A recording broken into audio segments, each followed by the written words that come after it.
أعوذ بالله من الشيطان الرجيم. بسم الله الرحمن الرحيم. يسبح لله ما في السماوات وما في الأرض الملك القدوس العزيز الحكيم. هو الذي بعث في الأميين رسولا منهم يتلو عليهم آياته ويزكيهم ويعلمهم الكتاب والحكمة وإن كانوا من قبل لفي ضلال مبين.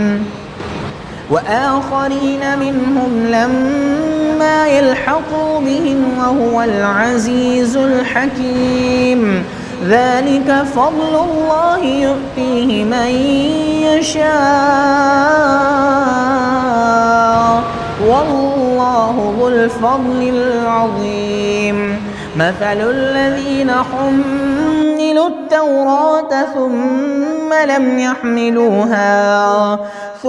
لم يحملوها كمثل الحمار يحمل أسفارا.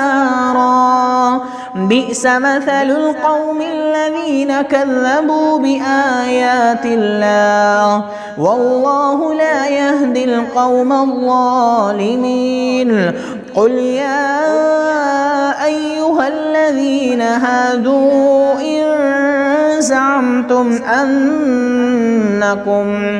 أنكم أولياء لله من دون الناس فتمنوا الموت إن كنتم صادقين ولا يتمنونه أبدا بما قدمت أيديهم والله عليم بالظالمين. قل إن الموت الذي تفرون منه فإنه ملاقيكم ثم تردون إلى عالم الغيب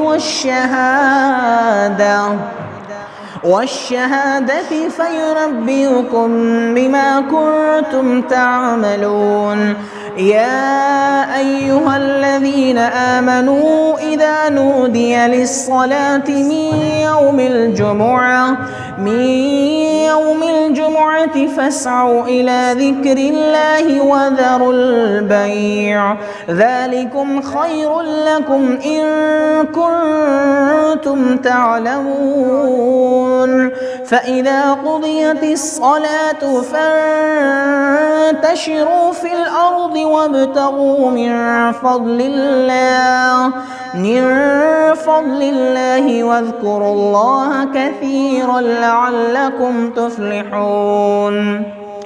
وإذا رأوا تجارة أو لهوا انفضوا إليها وتركوك قائما. قل ما عند الله خير من اللهو ومن التجارة والله خير الرازقين.